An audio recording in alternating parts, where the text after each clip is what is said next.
Well, good afternoon, everybody. My name is John Barrett. I'm the Deputy Head of Planning at Kings Chambers.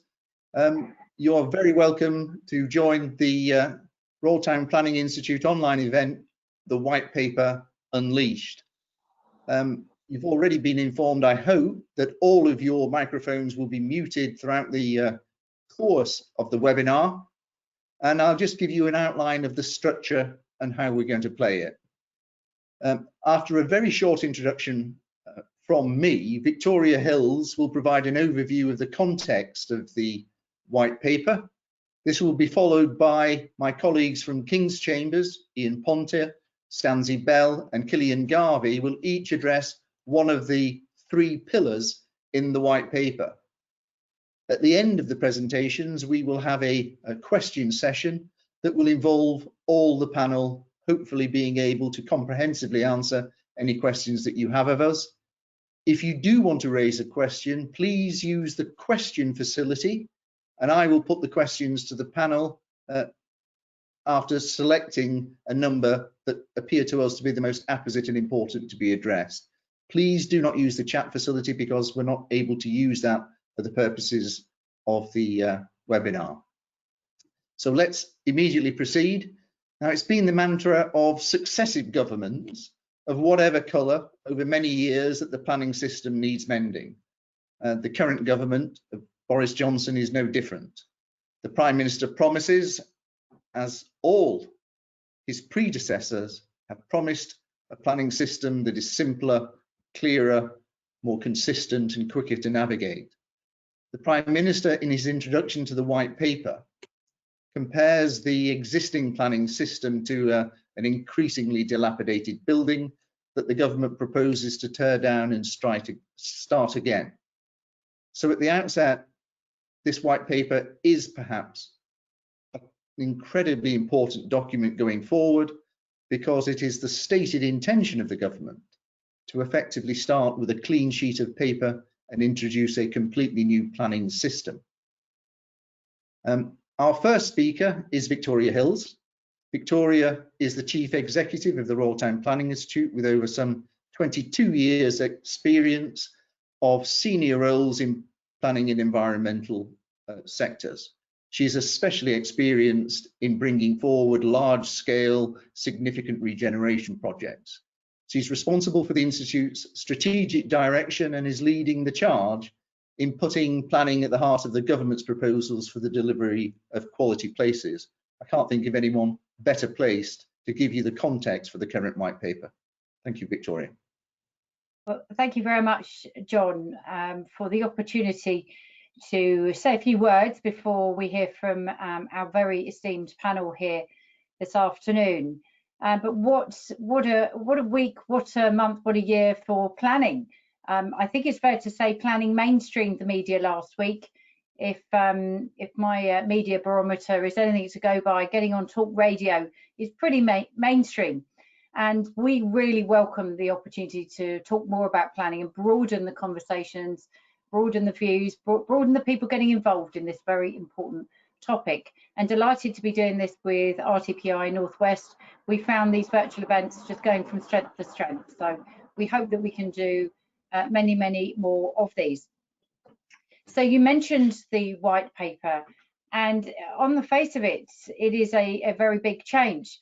Actually, it's a white paper like no other, if I may. It's unusual to have a prime ministerial statement at the front of their document. It's also quite unusual, perhaps it may be the first time we've seen pictures in a white paper. And certainly the number of questions that are in this white paper would lead some, I'm not saying I'm necessarily one of them, to say it had more of a feel of a green paper about it. And perhaps in asking the questions, that is a sign that there is a genuine opportunity here to engage and for the government to listen, because it's clear they don't have all of those answers. There are so many questions in there unanswered, and I'm sure we're going to be hearing a lot more about that shortly. So on the face of it, is a big change. But actually, what we're seeing more and more as we get closer and closer to the detail is some of the changes, which may seem very big, maybe, and I will use that word cautiously, maybe more incremental, perhaps. And so I would encourage anybody who hasn't read it in detail to do that. It takes a few times actually to really read between the lines of some of this. So the word zoning, the phrase zoning is one thing that's been on the agenda, out in the media, leaks weeks in advance of this, if not months in advance. You know, we've got zoning coming. And our take on this initially is we're not anti-zoning as a profession, as an institute, but cookie cuttering up the entire England land into 3 zones might be somewhat oversimplistic. Nobody would go against the desire to make things simple and easy and smooth, but 3 zones perhaps may be taking that to the extreme, and we're going to be looking at that aspect in a lot more detail. There are some ticks and there are some minuses, and I've got a list here of our initial thoughts on that. But a big tick for us is something we've been campaigning for a very long time, or it certainly feels like that, and that's to reinstate the importance, the purpose and importance of chief planning officers. And there's no better way to do that than to make them statutory, a statutory function in local authorities. And so we're delighted to see that, because if you've got somebody at the top table in local government banging the drum for placemaking and planning, which they will be because they're a statutory officer, you're a lot more likely to pivot in resourcing, make the case for resourcing, and join the dots across some of the very difficult, tricky areas and that we're all too familiar with in the business of planning and placemaking. So that did actually get a big thumbs up from us, and we can't wait to see that come in. Should have happened a long time ago, but that's great that it is going to happen. On my list of ticks, another thing we've been calling for is the recognition of the importance of the local plan. And seeing such importance placed on the local plan and genuine engagement upstream is something on the face of it to be welcomed. However, on the kind of question mark list, jury's out, is having had all of that upstream engagement, to have no engagement downstream at all, for example, for the renewal zone, is not just a major change in planning legislation, it's a major change culturally.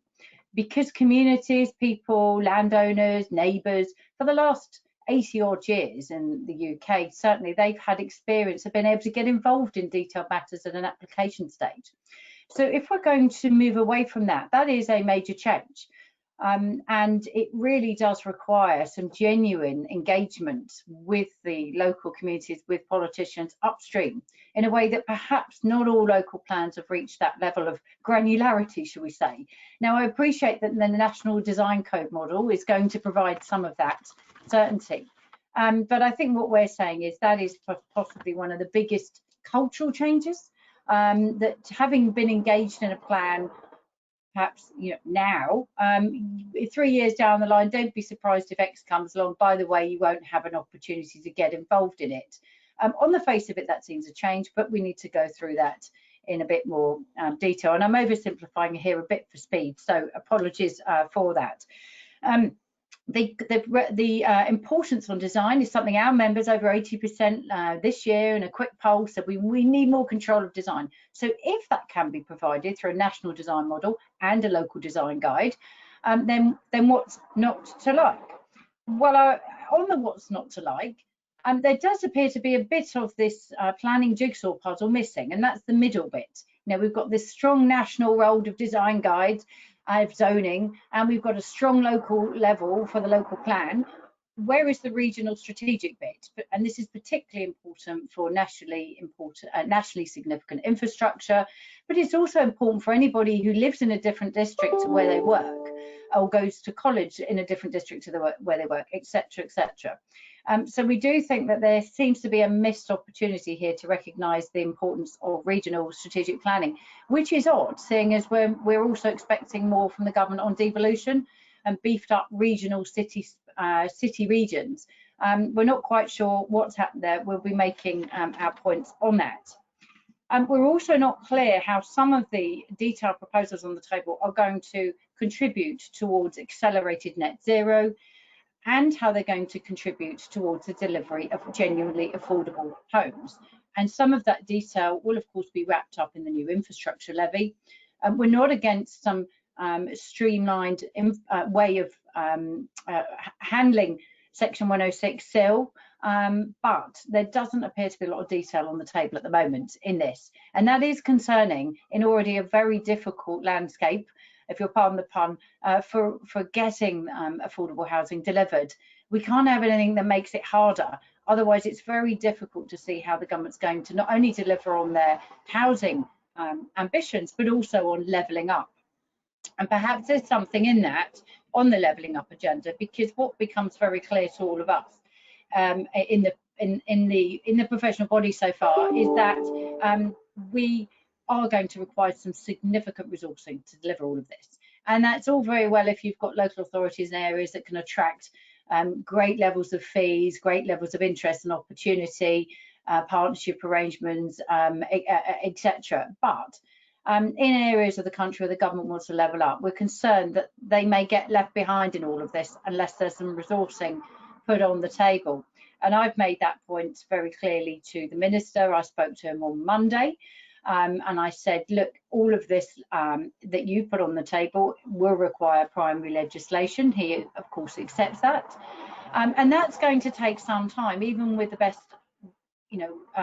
run, 12 months, 18 months, we don't know. So what about now? Local authorities are faced in a global pandemic now, responding to it at the local level. They're at the coalface. They're already under-resourced anyway after a 10-year decade of cuts. 40% of local authority planning budgets gone over the last 10 years. We're heading into possibly a hard Brexit. We don't know, but we do know that we are in the worst recession ever. That's now official in the UK.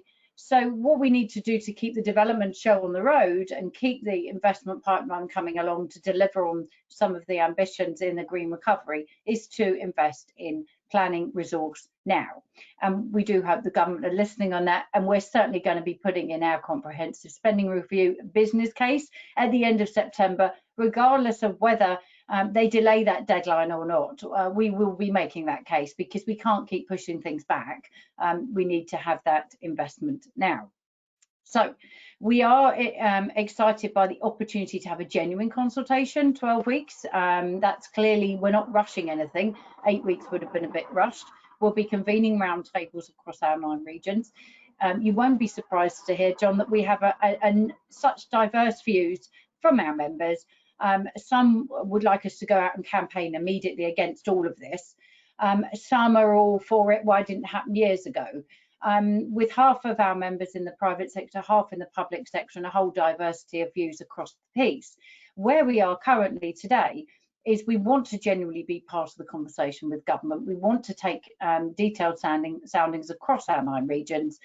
The jury is out until we understand a bit more of this detail. But rest assured, we will be holding the government's feet to the fire on their sound bites and their ambitions to deliver if this isn't going to be able to deliver it. So all of the things that we've said in our campaign, Plan the World We Need, stand to be true in our response to this to government. And so to any of the members watching this now who are really upset with me personally, and I'm getting lots of correspondence on these matters, what I would say to you is, be part of that conversation. And we have an open door to government at the moment to really influence it and get a really good deal for planning. If we throw rocks at it, we may not get that deal. So work with us on this. And I genuinely think we may be able to get some more resourcing out of it. So thank you, John, for being generous with the time. I probably overspoke there, but I'm really looking forward to hearing from the experts on this panel on some of these gritty issues where the questions still hang.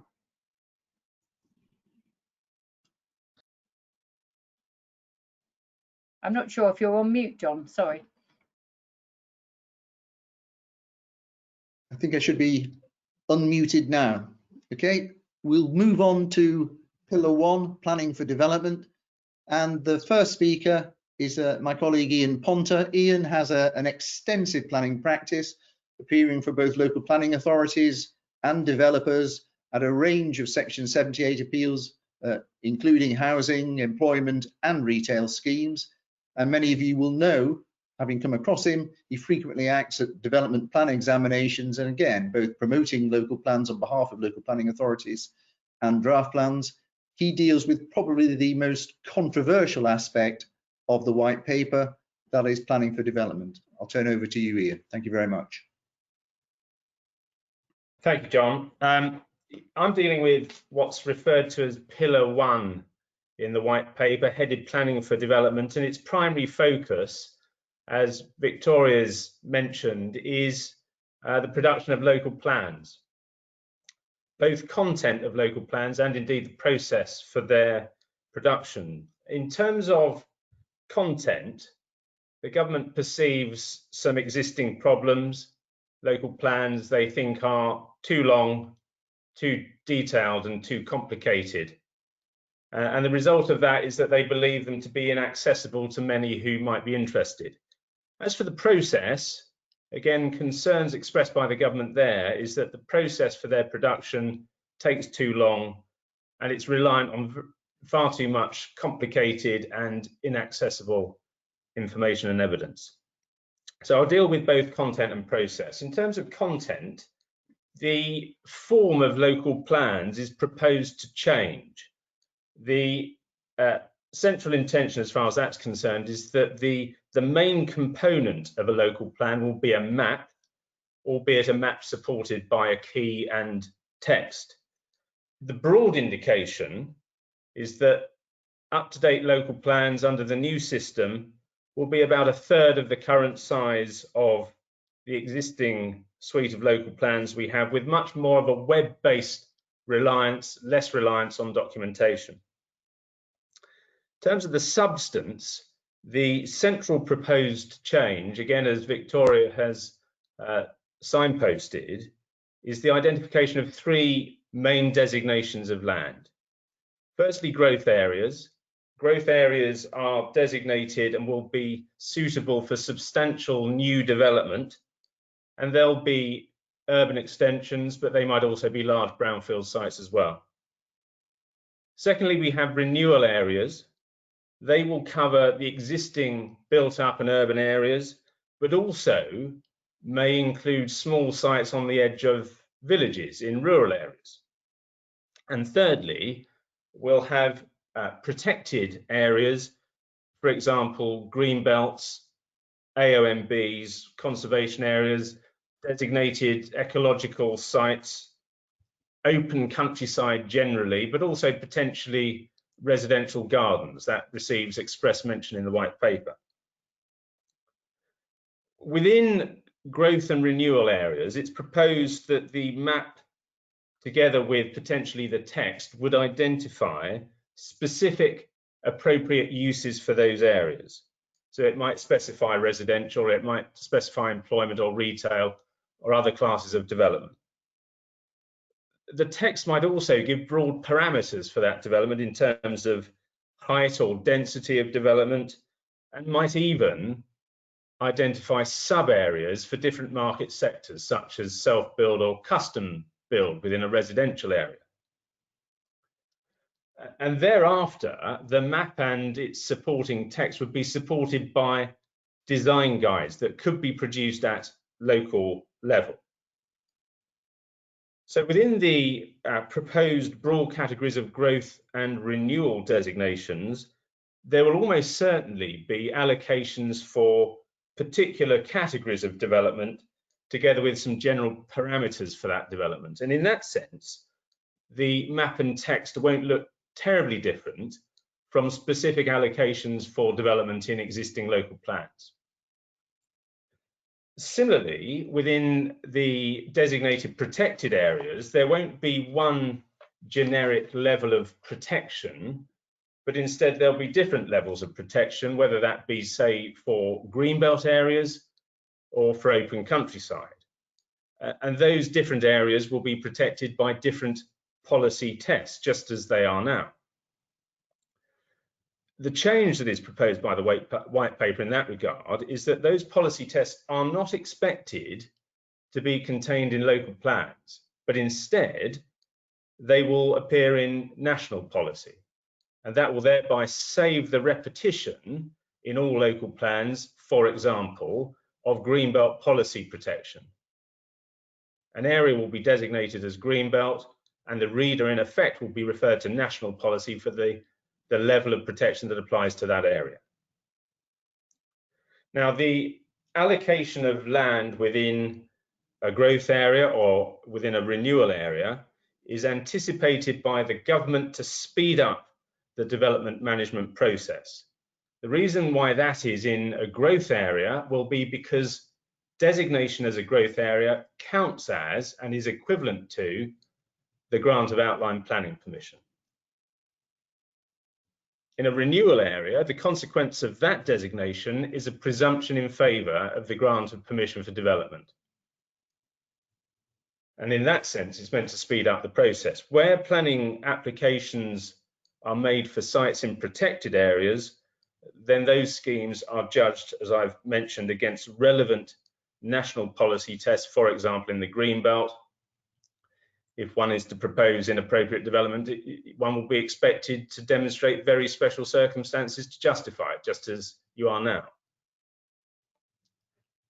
A couple of points to note on how much development is to be provided for, as referred to in the white paper. The new local plans are anticipated to provide for development needs over a 10-year period.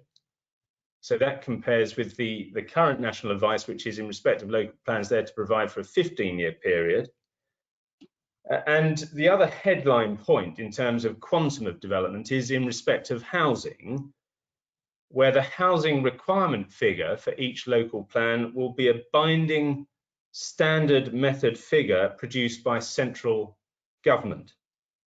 And that approach is set against the government's overriding aim, which remains, restated in the white paper, to achieve the delivery of 300,000 new houses per year.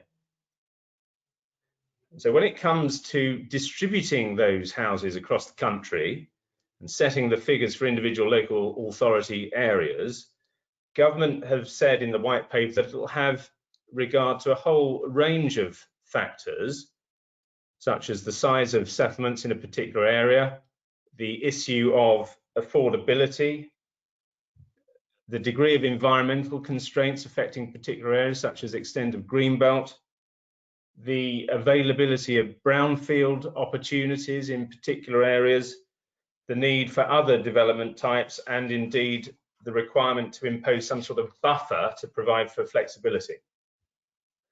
So it's anticipated that the government will have to gather and consider local data, for example, on environmental constraints, brownfield opportunities in individual local areas, whereas previously that task was left to those who know their local areas in the local planning authorities. So that is a potentially very significant procedural change.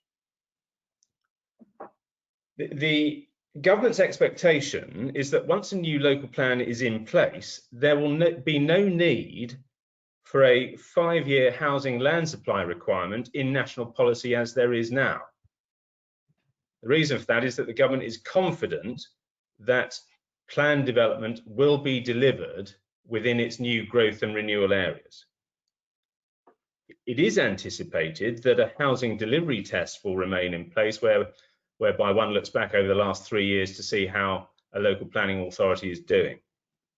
And presumably, if that test is failed, then some sort of penalty will be applied, such as application of a tilted balance to determine planning applications.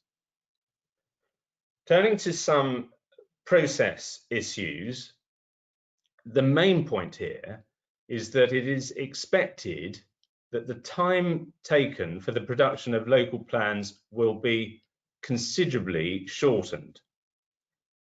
And the government has in mind no more than 2.5 years from start to finish, and then with a review every 5 years. So the process would start with in effect, a call for areas, whether it be a growth area, renewal or protected area, call for areas process of 6 months.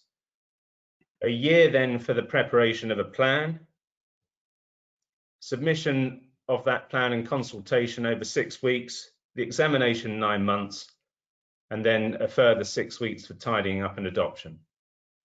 Maximum 2.5 years in total. As far as the examination process is concerned, the soundness tests in current national advice will change, and they will be reduced to asking one question, namely whether or not the draft plan is or isn't sustainable. Although, as far as I can see, that one question will then give rise to a whole series of other questions, many of which are in the soundness test now, such as, is this draft plan consistent with national policy advice? So I foresee the same series of questions will arise. Sustainability appraisals will go, and they will be replaced by a simplified process for assessing environmental impact. There is no detail given of that within the white paper, but of course, whatever it is, it will have to comply with legal requirements, such as the needs for strategic environmental assessments. Duty to cooperate will go, although the government recognises that there will be some cross-boundary issues that need to be considered in the production of new local plans. The test for deliverability, we're told, will be slimmed down, but no detail is given as to how that's to be done. Finally, with regard to plan making, the white paper devotes a section to neighbourhood plans, and the government is committed to their continuation. They consider that the neighbourhood planning process has been a success thus far. My only observation as far as that is concerned is that it's not clear what will be left to be done by neighbourhood plans. If a local plan is designating the 3 broad areas, growth, renewal and protection, then there will be little in the way of allocation for neighbourhood plans to do. It may be their role is reduced to producing very local design codes or guides. I should note that Pillar 1 is not limited to local plans within the white paper. It refers to the planning application process and development management. And I don't need to run through the points in detail within the white paper. I invite you to have a look at them. But the main themes are these: greater use of technology to both make and publicise planning applications, much less supporting information to accompany a planning application to make it more accessible, and a much stricter adherence to time limits for the determination of planning applications, whether that be 8 weeks or 13 weeks. The overall expectation of a reformed local planning application system is fewer and faster appeals. Just before I sign off, just a comment on timeline. Again, Victoria highlighted potential timelines for this. It is the government's anticipation that new local plans under this new system will be in place before the end of the current Parliament. Now, the current Parliament comes to an end in May 2024. If one takes 2.5 years for the preparation of a local plan, that means that the new legislation, and that is what's required, the new legislation will have to be in place before the end of next year. If new local plans are to stand any chance of being in place by May 2024, it's going to have to be not much more than 12 months to get all of the primary and secondary legislation in place. I leave you to form your own view about the realism of that. And I think with that, I'll sign off, John. Thank you, Ian. Very interesting. The second pillar is planning for beautiful and sustainable places. Stanze Bell has stepped in to speak to this. Stanze has a varied public law and planning and environmental practice. She's a rising star at the planning bar, and her abilities are recognised in all of the legal directories. She's a committee member of the Women in Planning Yorkshire branch and is committed to promoting the whole of the planning and legal profession going forward. So I think she's particularly well equipped to speak to what is going to be perhaps one of the more nebulous elements of the white paper, planning for beautiful and sustainable places. Over to you, Stanzi. Thank you very much, John. Great to be here. So what's really fresh and exciting about Pillar 2 is that it places design firmly at the centre of planning. The new streamlined local plan process that Ian has outlined now will sit hand in hand with an emphasis on design and an emphasis on local design. The chapter sets out some very admirable objectives, but it does also give us some detail in terms of concrete proposals about how the objective for building beautiful places is to be realised. It's clear when you look at the introductory remarks to the white paper as a whole that the creation of beautiful places, and beautiful places including not just buildings but also gardens, parks and green spaces, is felt to be a real essential component of what the offer here is. So in terms of the sort of broad objectives that are outlined, there is much for those who are environmentally minded to be encouraged by. There is an emphasis on a wider vision for cycling, walking and public transport. There is a specific mention of the Environment Bill and specifically biodiversity net gain. So those who wondered what had happened to the Environment Bill, who were interested in biodiversity net gain and sort of wonder if it's an idea that's going to quietly be dropped, it's very much alive and mentioned in this part of the paper. There is a emphasis on stewardship and enhancement of the natural and historic environment.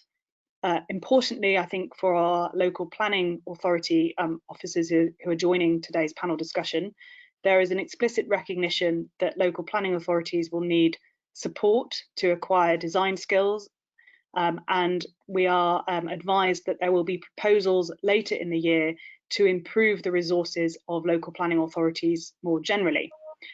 That sits in the context of an observation that streamlining plan making will allow for some refocusing of professional skills. Read into that what you will.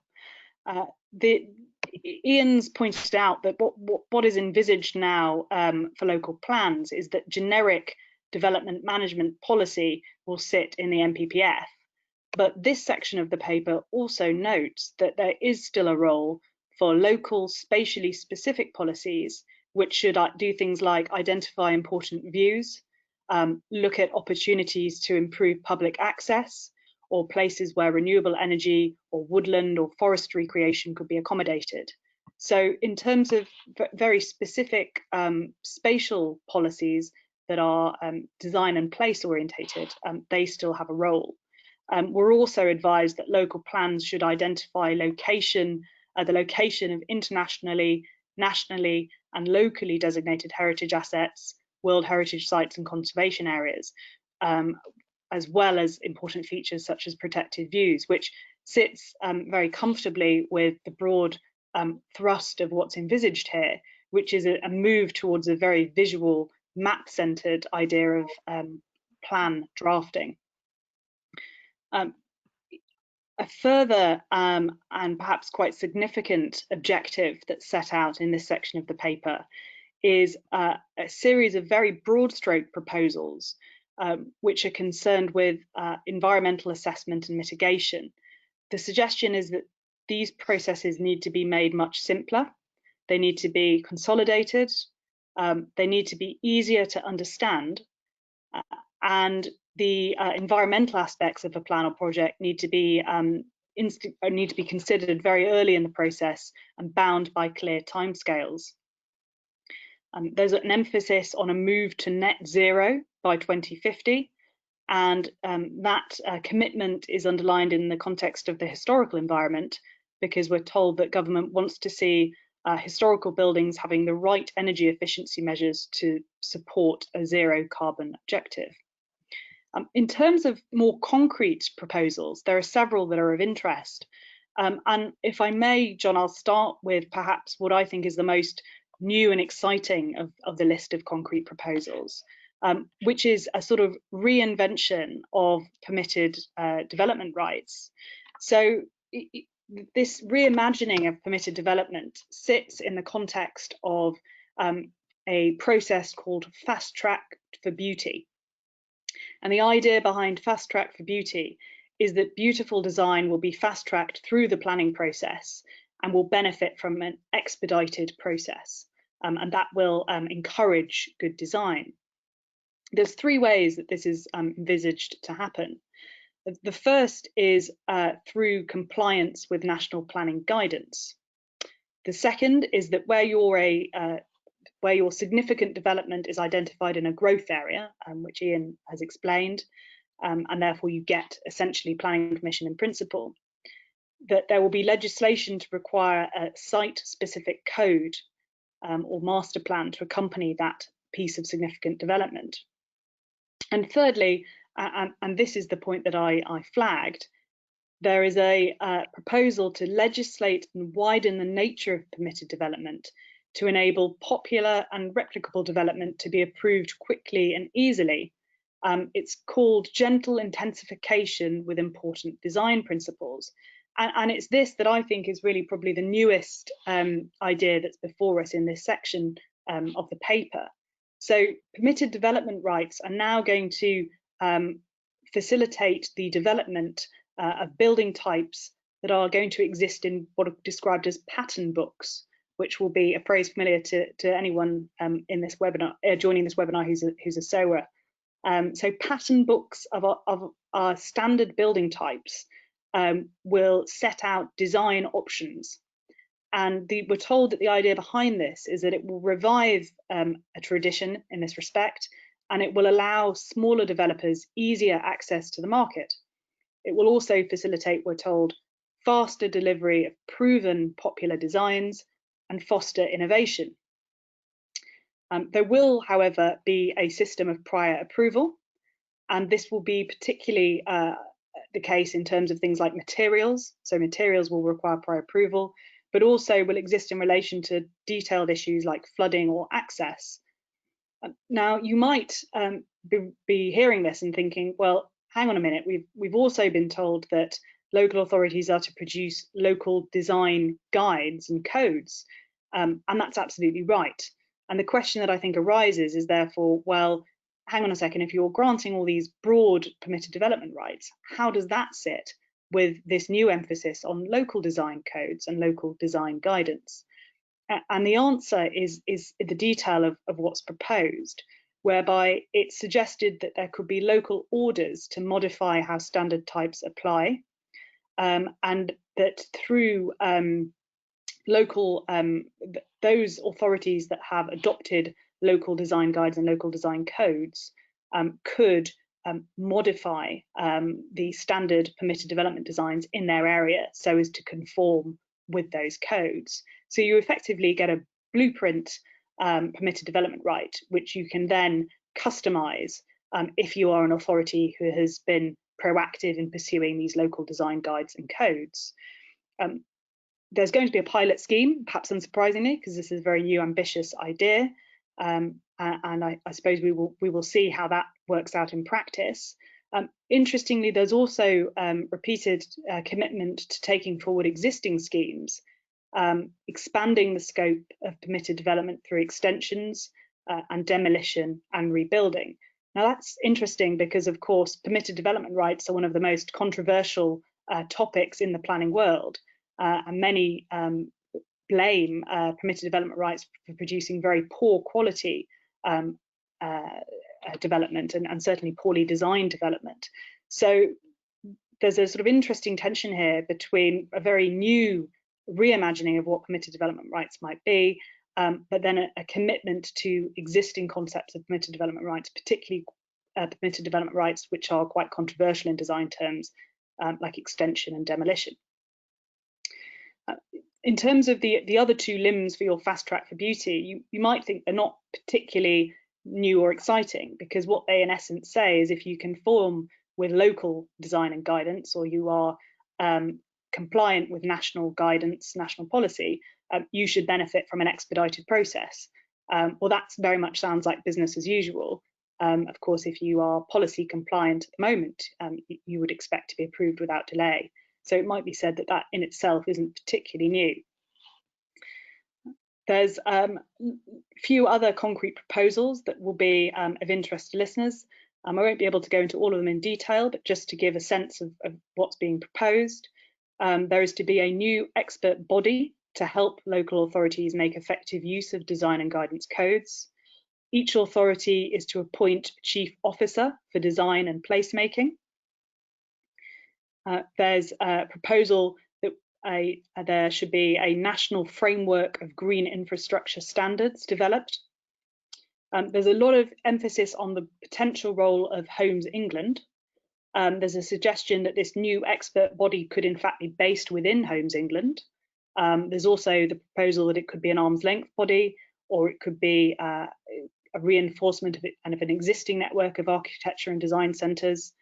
Homes England appear again in relation to the forthcoming spending review process, and there's a commitment here to consider how Homes England's objectives might be strengthened to give a greater weight to design quality. If you don't take the option of pursuing local design guidance, or you don't have local design codes and guidance in place and you are an authority making decisions, then perhaps unsurprisingly, the default position will be that decisions should be made in accordance with national design guidance and national standards. Perhaps the most concrete of all proposals, John, is that all new streets are to be tree-lined streets, perhaps welcome but late news to the people of Sheffield. And there's to be a new national model design code, which is going to supplement the current national design guide, which has been with us since October. There's to be a revised and consolidated manual for streets. And there's going to be this push for local design guides and codes, of which finally and very briefly, there will be 3 ways to bring them forward. Firstly, you can, as authority, bring these design codes forward to supplement your local plans. Secondly, they could be the work of neighbourhood planning groups. Or thirdly, applicants for planning permission in the growth area for significant new areas of development could promote them. They are only to be given weight in the planning process if they can demonstrate effective input from the local community. So not enough just to get your local design guide, you also have to demonstrate effective input from the local community in order for it to carry the necessary weight. So looking at the proposals as a whole, John, lots to be very interested in here, and really a refocusing of the decision-making process to bring in and emphasise the importance of design. Thank you. Thank you very much, Constanze. Turn now to the third pillar expressed in the white paper. That is for planning for infrastructure and connected places. This is a practical component of the white paper, and to speak to that is Killian Garvey. Killian is a specialist in planning. Killian regularly appears at public inquiries and local planning inquiries. He has a mixed practice both for local planning authorities and developers. He also has a particular skill. He's a regular appearer in the High Court in respect of challenges to planning decisions. I'll be interested in that perspective coming out in his analysis of planning for infrastructure and connected places. Over to you, Killian. Thank you. Thanks a lot, John. Pillar 3, planning for infrastructure.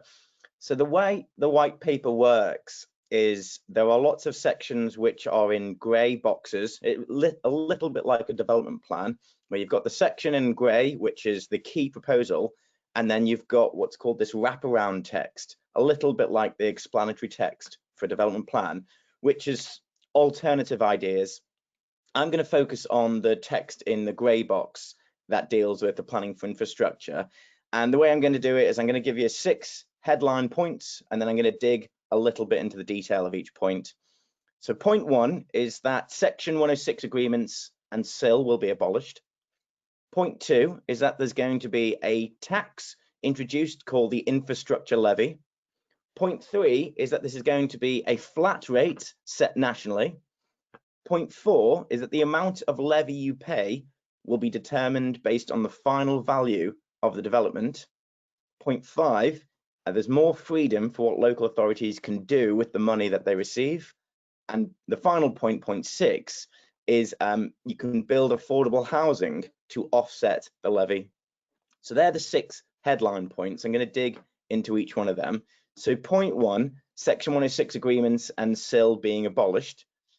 So the white paper addresses the point that having these 2 mechanisms, potentially sometimes overlapping mechanisms to capture land value, is too complicated and uncertain.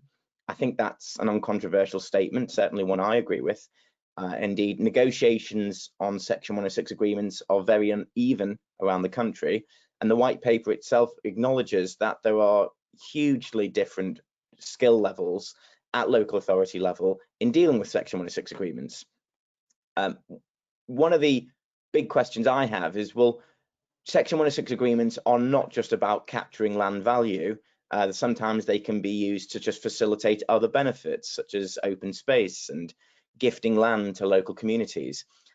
If we are going to do away with Section 106 agreements, I wonder, is there going to be an alternative mechanism to provide that? Because oftentimes using conditions to gift those sort of benefits can sometimes be quite cumbersome and too complicated. So that's the question in the back of my mind. But I think it's a welcome point that they're getting rid of the complicated idea of Section 106 and SIL. And that brings me to point 2, which is, well, what are they going to replace it with? They're going to bring in something called the infrastructure levy. So of course, right now we've got SIL, so the community infrastructure levy. It's been rebranded. They've got rid of the word community, and now it's just the infrastructure levy. This is a tax, and the white paper doesn't really shy away from that. So with SIL and Section 106 agreements, often they give rise to discussions about whether they infringe on the realms of taxation. I think it's fair that the infrastructure levy is effectively, it's a land value tax or development tax. Point 3 is that this is going to be a flat rate set nationally. That's the proposal. So as I've been thinking about this infrastructure levy, this new development tax, I'm thinking actually it's far simpler to think of it in terms of something like a local capital gains tax, rather than to try and think of it as something comparable to what we've currently got to capture land value. Because the intention is that there will be a threshold. If you're below that threshold, you won't have to pay anything. But if you're above this threshold, like income tax, like capital gains tax, you have to pay this infrastructure levy. The white paper indicates that the government aren't sure whether this is going to be a single rate of tax set across the whole country, or whether it's going to be area specific, because of course the government recognise that land value uplift will vary across the country. So that's one of the key things that they're consulting on in respect to this infrastructure levy. But the intention is still to set it nationally. It won't be for local authorities to set their own levy tax rate. Point 4 is that the levy will be based on the final value of the development. The reason behind this that the white paper gives is that it's to allow the development to respond to market conditions, and it applies at the point that a development is going to be occupied. So of course, one thing that this pandemic has demonstrated is that the viability of a development proposal can radically shift for unexpected reasons. So basing what the levy is on the final value of the scheme factors this into the payments. It's also intended to allow developers to manage cash flow, because the current system is a lot of developers have to pay huge sums of money up front pursuant to a Section 106 agreement. And of course, that gives viability issues and cash flow issues to developers. Now they don't have to pay anything up front. It will be at the point that their development is built out and they are trying to get occupation. At that stage, there'll be a valuation of what is the value of those developments at that point, and the levy will apply based on that final value. Point 5 is this will give more freedom to local planning authorities. So at the moment, with a Section 106 or a SIL payment, that money that's paid to a local planning authority is earmarked and almost ring-fenced for whatever it is it contributes to. So classic example is you might have a Section 106 agreement that says we will provide X amount of money to provide more capacity in a primary school. And of course, the local planning authority can only use that money for that purpose. Under the infrastructure levy, that's going to be done away with. And indeed, the white paper, it seems to indicate that the local planning authority can effectively do whatever they want with this money, including just reducing council tax. It will be collected and spent locally. And of course, if it's not being earmarked for any specific type of development, there's no clawback to developers. So what they pay is gone for good. Point 6, affordable housing. So developers can provide affordable housing, and this is going to be seen as an in-kind delivery of the levy. So whatever your liability would have typically been for a market house, whatever the difference in value is between a market house and an affordable house, you can reduce your levy by that sum. What's interesting to me about this is that immediately shows that the government are already thinking about how they can use this levy to incentivize certain forms of development.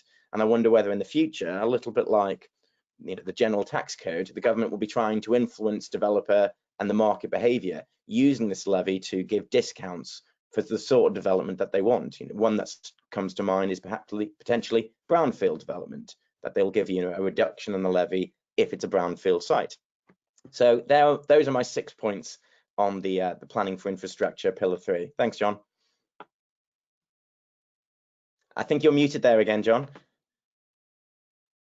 I do that because one of the things we experienced before was feedback, and we found that if we turned our mics off, it tended to work better. It only works better when I start speaking again if I turn my mic on, I've discovered. Okay, there are some questions that have come through. I want to turn immediately to Constanze. Really some practical applications here. The white paper has this idea of pattern book types of development. Is there anything in the white paper that would assist when you have an innovative or an unusual form of development that an architect, that a developer wants to bring forward? How is that going to be dealt with within the system?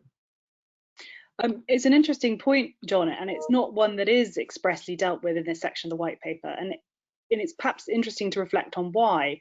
And the answer seems to be that what this paper seeks to do is address a problem. And you may or may not agree that the problem exists, but this chapter makes sense if you consider that government identifies a problem being a generally poor standard of design, and that the objective is to pull design up in a general sense to have more developments meet a good standard of design. So what we have here is a mechanism that is really directed at having development meet a minimum design standard, and doing so by being quite interventionist about it, rather than a chapter that is concerned with seeking or promoting that one-off, really bespoke, highly individual, adventurous development that is going to, be the shard or have some sort of unique aspects to it. So I think if one is kind of dealing with the kind of application that you've described, the answer must be that conventional considerations and circumstances will apply, and that if it is an example of good design, if it is beautiful, but non-conformist with this new national and local guidance, it will be supported. Although it will be interesting to see how that plays out in practice, because of course when things sort of deviate from what has been deemed to be sort of design and beauty consensus, there's obviously scope for disagreement and subjective interpretation. I certainly remember being a pupil to a certain Ian Ponter, and going on a site visit, I won't say where a development, we noticed a development outside the window that I think Ian described as a offensive carbuncle, and he wondered how on earth it had got through the process. One man's offensive development is another man's exciting, innovative design. I think on that case, actually, Ian and I were both of the same view on that particular development. But if you're looking for an answer to that particular question, John, we're probably not going to be assisted much in this chapter, so conventional considerations must apply. Okay, just drawing a discreet curtain over Ian's impersonation of our Prince of Wales and his view of extensions and development. it wasn't very long ago, you and I did a paper discussing permitted development rights and the increase in permitted development rights that have occurred under this government. And I have in mind two areas. One, the increase in height by 2 stories of existing apartments, and a conversion of vacant office space. And this may be post-coronavirus a very live issue in city centres. Conversion of office space to residential development. How is this going to sit with beautiful and sustainable development? The design codes, how are they going to be applied to permitted development that is being introduced by the government, in short? It's an interesting question, and certainly for a lot of people, I think there is a fundamental tension between the idea of national permitted development rights, setting out pattern books of design, and freedom for local authorities with community input to set local design standards and to shape the places they want in their local areas. The kind of legal answer to the question is that what's envisaged here is that if you have adopted local design codes and guidance, that you will be able to doctor or customize the pattern books that form these new permitted development options. So if you are a local authority that has got on and done what it needs to do in terms of design codes, the reward will be that you have greater influence over these pattern book permitted development rights. I think that's how it's envisaged that this process will work. Okay, I'm going to turn to some of the other panelists. Killian, who do you think is the winner, local planning authorities or developers, in terms of the new proposals for SIL and the amalgamation with Section 106? One obviously sees the cash flow advantage to developers in paying out whatever the contribution is as and when there's an occupation of the relevant development. That's an obvious win for developers. But overall, who's this going to benefit, do you think? I think it will definitely benefit local planning authorities because it will make their lives easier, and the intention, what the white paper says, is that the ambition behind this is that it will actually capture more land value, so local planning authorities can get more money in and they have more freedom with what they do with it, and it's easier for them to do that. So I think local planning authorities benefit in that respect. Developers benefit in as much as the cash flow issues and the market conditions. Where I think there's potentially a downside to developers is, firstly, if they're paying more money, I doubt very few of them are going to consider themselves as winners. But the other issue is a practical one. As you know, when you're dealing with a planning application, oftentimes an issue can arise, for example, school capacity or a highways issue. And oftentimes the developer will say, well, we'll just give you X amount of money in a Section 106 agreement to make that issue go away. And lo and behold, you know, money makes those problems oftentimes disappear. But the developer won't be able to do that because it will just be saying, well, we will be paying the levy at the end of the day. And presumably you will be able to use that money once paid to spend on school capacity. But given that we are not directly giving you money for, taking the example of the school, because we're not directly giving you their money to go to school capacity, it would simply be, well, we hope that's what you do with it. So developers might find that they struggle with some of these issues that they could typically throw money at to make disappear. It's going to be a challenge. The devil will be in the detail, no doubt, when we see the government's consultation response. I do have a question really for Ian. Ian set out a timetable for the legislation to be in place, anticipating that the government is saying in terms that it expects, that is, the government expects, some of the new style local plans that are being promoted in the white paper will be in place at the end of the current parliament. If you're a local planning authority looking to review your local plan today or in the very near future, what should they be preparing for? This is a question raised by one of the delegates. There's a slightly more generous timetable allowed for local planning authorities who have submitted plans when this when new legislation comes into effect.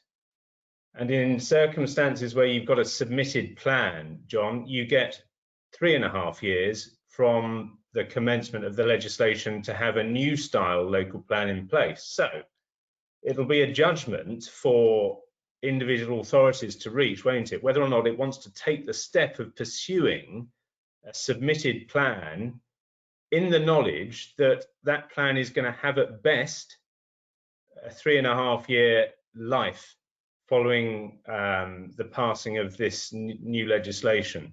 It may be that it's worth having that stopgap. It may be the views taken that it's not, and efforts are better spent on preparing a new style local plan for it and trying to get it through as early as possible. One of the delegates is raising a question concerning national parks. I would envisage national parks would be within the areas that are protected. But what happens in terms of the housing requirement for those authorities that share land with national parks? Is there anything in the white paper that points us in the right direction? No. No. It may be the assumption then that where you have a national park or extensive areas of greenbelt, those local authorities, if they can't persuade the government to amend what is essentially a nationally imposed housing requirement on them, they're just going to have to find the sites that meet it. Yeah, but as I said earlier on, one of the factors that the government have said that they're going to take into account in setting local housing requirements are the environmental constraints suffered by each local planning authority. So the figure that an authority gets should reflect, amongst other things, those difficulties. So you're anticipating a decision perhaps at national level that will take into account whether a local planning authority is subject to constraints, greenbelt, protected areas in environmental terms, and reduce accordingly, but presumably increase elsewhere accordingly.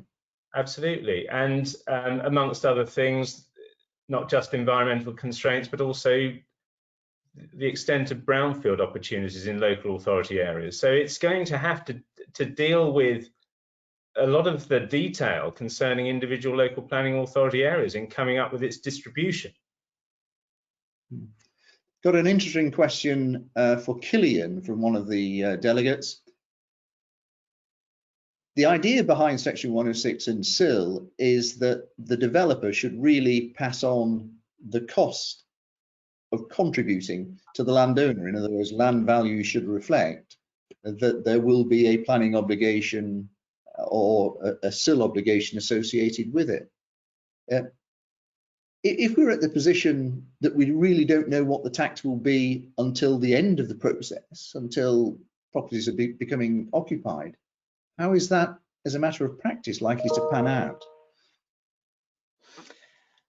I think it's a really good point. I think what they would have to try and do, any developer, is they would have to try and make their negotiations based on the value as it was at that point.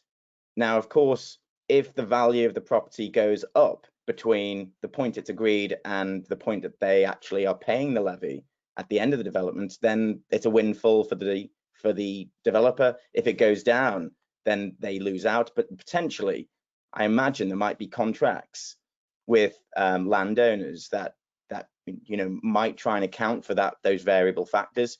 But it's funny that the government's ambition is to create certainty, but in these sorts of avenues, putting the levy at the end can actually create that uncertainty for developers. One of the questions. I just add a postscript on the issue of developer contributions. I know Victoria's got a point as well to make. My little postscript is that currently the local plan process, the promotion of local plans comes out of the pocket of the local planning authority. Well, it's intended that the local plan process be funded through developer contributions. So a bit of the developer contribution will have to pay for the new local plan system. And that's a very interesting change. Sorry, Victoria, I know you've got something to say.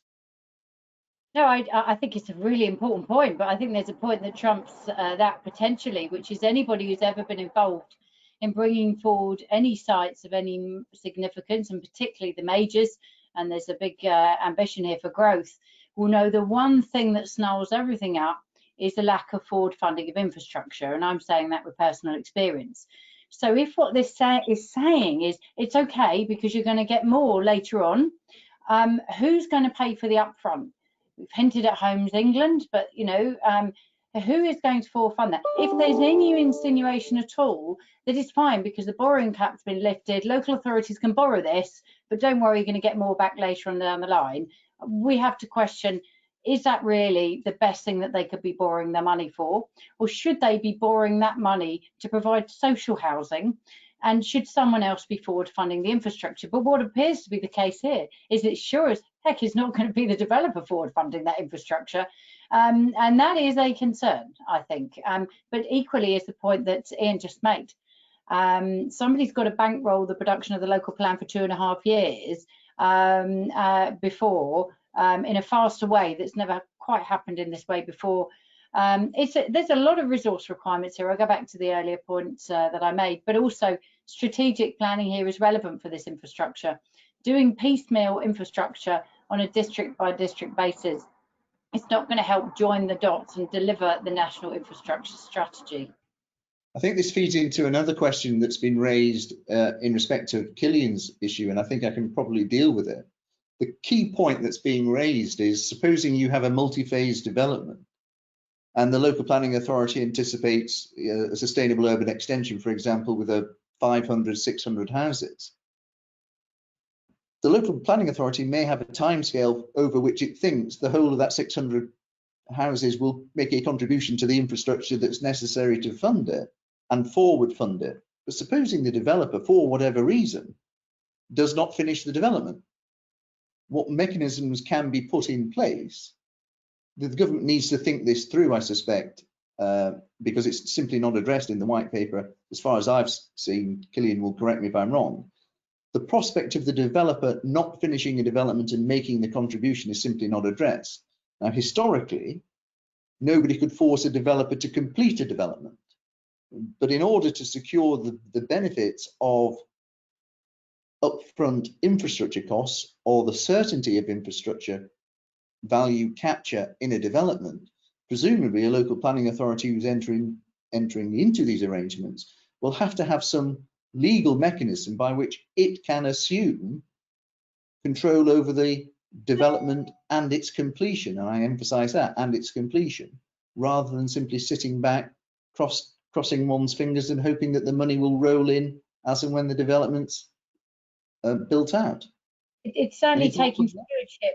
It's certainly taking stewardship to a whole new level, John. That's what I would add to your point there. Yeah. Okay. John, can I make two very quick points on that? The first is that the white paper does make reference to local authorities being able to borrow against infrastructure levies revenue so that they can forward fund infrastructure. I confess I don't really know what that means, which is why I didn't really deal with it in my section, because it's in there. But what that means, whether that just means governments can borrow money and say, well, we've got money coming in, so we're good for it. I'm not sure whether that's what it's getting at. But it means that the white paper is given that some thought, but there's no detail about what that is. As to your point about the multi-phase development, because the trigger for paying the levy is the point of occupation, I wonder whether on a multi-phase development, it would be the point of occupation of each individual dwelling, which means they are kind of paying the levy on a piecemeal basis for each house. I don't know what the answer to that. It will either be a house or the start or completion of each phase. A multi-phase development you would not expect to be paid on occupation of the first dwelling. But that's something, of course, that the white paper will have to explore. I think I must now draw it to a close. I apologise to everybody. We've slightly overrun by about 10 minutes. I'd like to thank the people that are behind the preparation of this webinar, Bev Watson, Joanne Harding, and Kim Walker, for the amount of work that they really have had to put into this, because we were significantly oversubscribed. I think there were 700 in excess of 700 people who wanted to attend the webinar, and the figure has been well in excess of 400 throughout the course of it.